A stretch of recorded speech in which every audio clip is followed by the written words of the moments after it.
Sandali lang ay bumula ang bibig nito at pangabuhin sa sinaman. Patay na ang magnanakaw na panabaw ng abutan ng mga hapon. Naisip nila na patay na ang lalaki sa pagkaan ng sonas. Alam kaya, sinay mantika, kadwika, ang bayan na pinagamayan ng mga nananaraysay, at yantika. Mayaman sa kwentong bayan, ang Pilipinas. Panahon ng kwentong bayan. A farmer had a goose that laid a golden egg every day.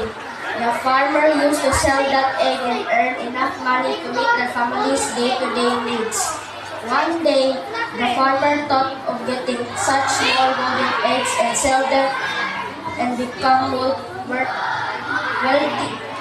a wealthy person, and thought of cutting the goose's stomach. As soon as he killed the goose and opened the goose's stomach, he found no golden eggs. The foolish farmer realized that he destroyed her last resource out of greed. Moral: greed destroys her resource. Okay, thank you. Noong unang panahon, may dalawang magkapatid na sina Pao at Perla. Si Perla ay mabait at masipag. Si Pao naman ay masinong at tamad. Isang araw, nag-away ang magkapatid. Si Perla ay tumayo sa ilog upang magdapa. Sa halaman, si Pao ay sangkapit upang manguha ng gulayan. May lumapit na matanda sa kanya at naghingi ng pagkain. Subalit sinigawan ng ito ni Pao sa kalit ng matanda.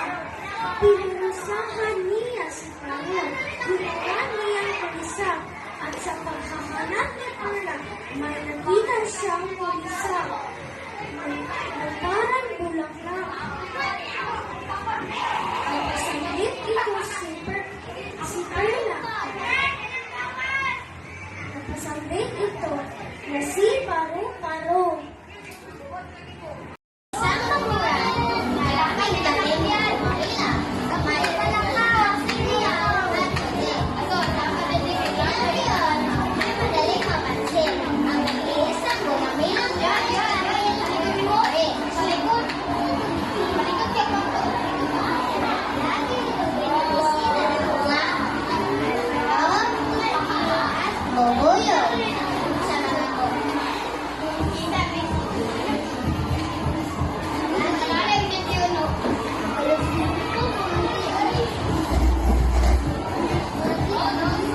Ang kanyang ina na Juan Tamad.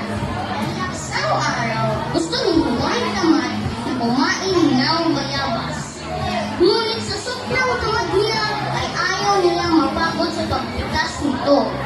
At napansin niya na may mga bayabas na nakuhulog sa puno nito.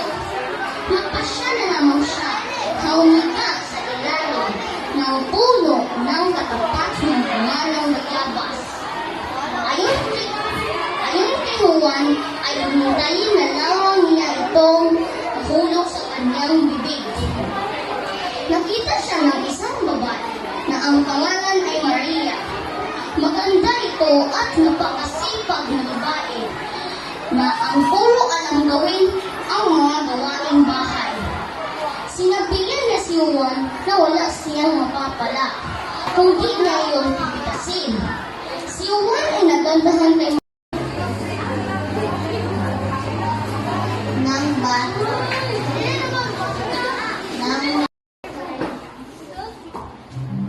Story of Peter Pan. Once upon a time,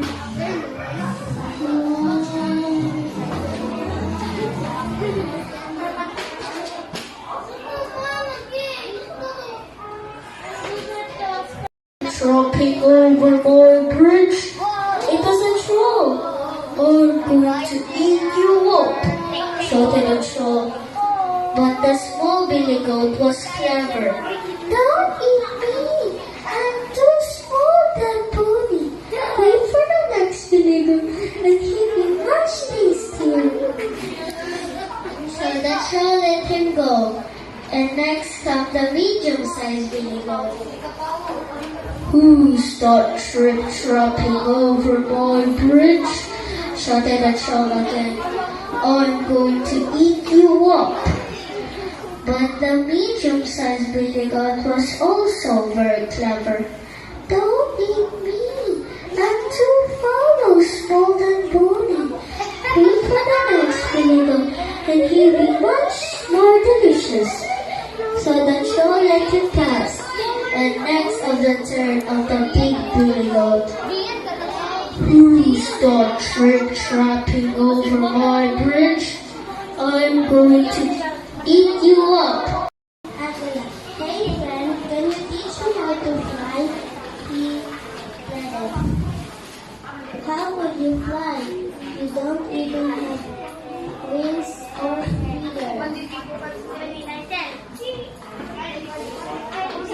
Mga matsin. Ayon ang kwento na karoon ng ganitong hayop dahil sa isang pangyayari sa isang anak. Tuksong kumain ng lansones sa daling lang ay bumula ang bibig nito at agad bumagsak sa damo. It is warm and is cozy because of the heat. Say nothing more. My skin is filled with